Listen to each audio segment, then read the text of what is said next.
Hello everyone, this is Travis Henderson with Liberty University. Thank you for joining me today with this module training presentation. I hope you find this information insightful and interesting. So with that being said, let's get right into it.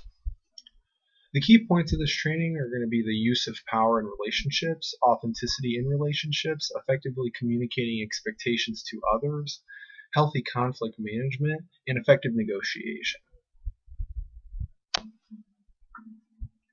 So, the definition of power is a capacity that A has to influence the behavior of B so that B acts in accordance with A's wishes.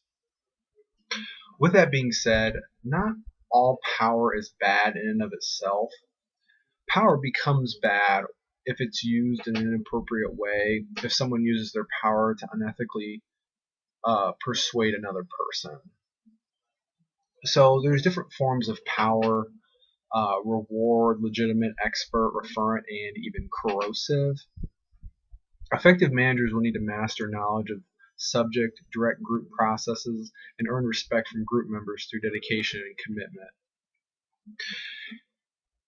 And with this being said too, power and relationships are also based around the dependence one person has on another person. Behaving ethically in a position of power is crucial to maintaining a good, rewarding relationship. So with that being said, empowerment focuses on giving someone power in order to achieve a particular goal. So meaning, competence, impacts, self-determination all contribute to empowerment. So some barriers or some ways around barriers would include starting and orienting the process of change, making changes and dealing with discouragement. So a lot of people will feel discouragement whenever they're empowered or whenever change occurs. Making sure these people are reinforced for agreement and conformity would be crucial in this. And then adopting and refining empowerment to fit the organization. So not everybody's cut out for every type of power or empowerment. Some people need a more directive style manager. But with that being said, empowering people is going to achieve the highest level of result. Acts 10:38 states, how God anointed Jesus of Nazareth with the Holy Spirit and with power. He went about doing good and healing all who were oppressed by the devil, for God was with him. So power in and of itself, in a biblical sense, is meant for good, is meant for helping others and helping others avoid negativity and despair within their lives.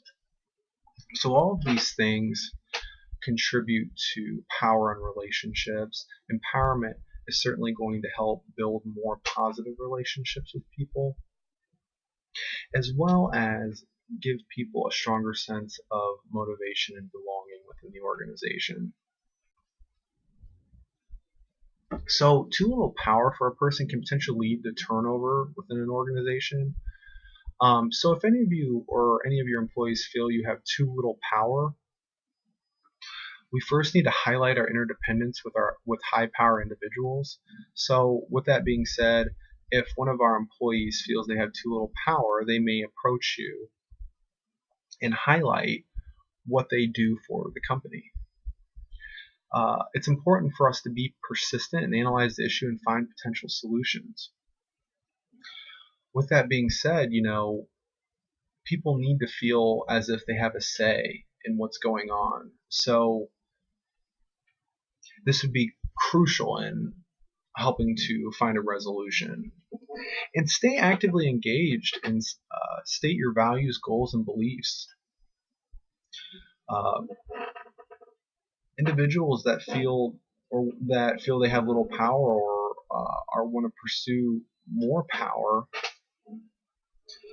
feel a certain way about it, and making sure that person is heard and understood is critical in gaining empowerment.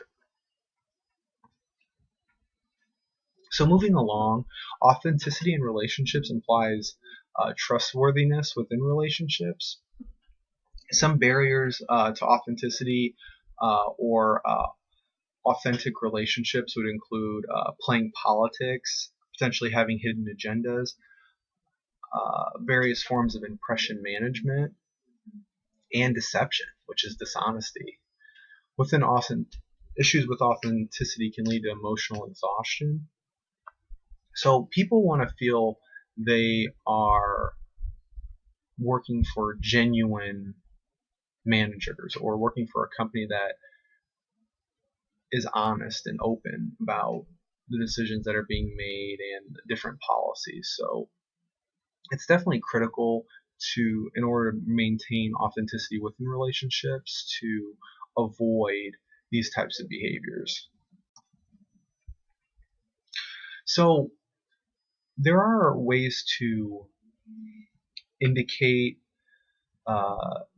authenticity at work, such as through the authenticity at work scale. So Johnson 2016 describes a scale which helps measure potential for emotional exhaustion. So here are some questions that an employee could read, or you could also administer within a survey to your employees, such as: it often makes me uncomfortable if I have to hide emotions that I actually feel. If I need to express emotions that I do not actually feel, I often feel I am deceiving others. When I need to show emotions that I do not really feel inside, I often feel tense and pressured. And then, it is meaningful and valuable to me to always be honest in showing my real emotions. So scores ranging between 4 and 20, with higher scores indicating a potential for emotional exhaustion. So this could be a way for avoiding potential turnover and measuring it gives managers a way of measuring, morale and where people see themselves within the environment. So within effective communication of expectations, people tend to comply with the self-fulfilling prophecies, which are tendencies for people to live up to the expectation that others place on them. So Johnson 2016 also describes this as the Pygmalion effect. So it's problematic as it can lead to those who perform better to receive more opportunities within an organization, and those who lack an initial performance may have low expectations placed on them, thus helping them live down to those expectations. So this could either be very beneficial to initially high performers, and also be very detrimental to low skilled individuals coming in. So it's very critical that we use effective communication of expectations. So self-fulfilling prophecy, though, is typically communicated indirectly through climate, input, output, and feedback.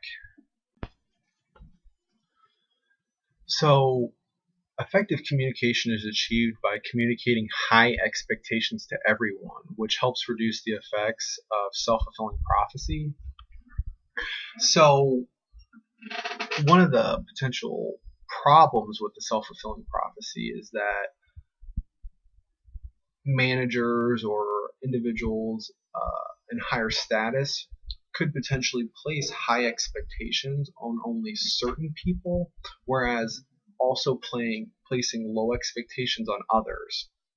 So in this way, placing high expectations for everyone will help reduce the disparity between high performers and low performers, and it also encourages personal bests. So it's really critical that high expectations are placed on everyone, leveling the playing field, making sure everyone is held accountable to the same level. So Johnson 2016 lists some strategies for effective communication and verbal persuasion. So these could include building follower self-efficacy, encouraging learning with an emphasis on improvement over perfection, creating a friendly environment, raising awareness of the impact of negative expectations, creating new opportunities for employees. People want to feel like they're growing, and this can help people find their place within that growth and communicating what expectations or what is expected out of each employee. And obviously promoting a highly productive culture. It should be a norm within an organization to have high expectations placed upon someone, and this will certainly increase productivity. So in Ephesians 4:29, it states, "Let no corrupting talk come out of your mouths, but only such as is good for building up as it fits the occasion, that it may give grace to those who hear." So avoiding things like deception and corrosion or playing politics and building people up with an emphasis on improvement is key with effective communication. Reinforcement for the correct behaviors is another contributing factor to communication and verbal persuasion. So conflict management, the definition of conflict as described by Robbins and Judge is a process that begins when one party perceives another party has affected or is about to negatively affect something the first party cares about. So this kind of goes back to some interdependence within two parties. So there's two different types of conflict: functional conflict and dysfunctional conflict. Healthy conflict management comes in several stages. So stage one is recognizing the difference between functional and dysfunctional conflicts. 2, managing your emotions. 3, identify your personal conflict style. So this could be including avoidance, accommodating, compromising, competing, or collaborating. Number 4, develop conflict guidelines. 5, employ collaborative conflict management tactics. So this can include self-analysis, setting up a meeting, defining the problem, developing wide-ranging solutions, narrowing down the solutions, committing to a solution, and monitoring the implementation of a solution. So this is a model that can help resolve conflict or help manage ongoing conflict. And 6, being prepared to apologize. So going back to the definition, when there's conflict, one party, or at least one party, feels that another party is about to or already has negatively affected something that they care about. So successfully managing conflict is going to include acknowledging that there was an inequity or an injustice, exercising remorse, an explanation of the behavior, and potential reparations. So sometimes people have to make right with others, and recognizing that is crucial in successful conflict management. So moving along, negotiation. The definition of negotiation is a process which 2 or more parties exchange goods and services and attempt to agree on the exchange rate for them. So that's Robbins and Judge 2017. Employing ethical practices to negotiation creates better outcomes. Most common method for resolving conflict is employing ethical practices. And then ethical negotiation calls for an integrative approach versus distributive approach. So distributive negotiators see resolution as a win-lose, more so being one-sided and the particular individual's favor, and whereas integrative approaches seek to provide benefit to both parties. So integrative seeks for the better resolution for all parties involved, whereas distributive negotiators really are more focused on themselves, typically drawing out less favorable outcomes. So the integration approach, or an integrative approach, is in 4 steps. Separate people from the problem. So the problem is separate from individuals. Focus on interests, not positions. So focus on what the needs of each individual is, not how they feel. So, and then you would invent options for mutual gain. So how can each person benefit from this resolution?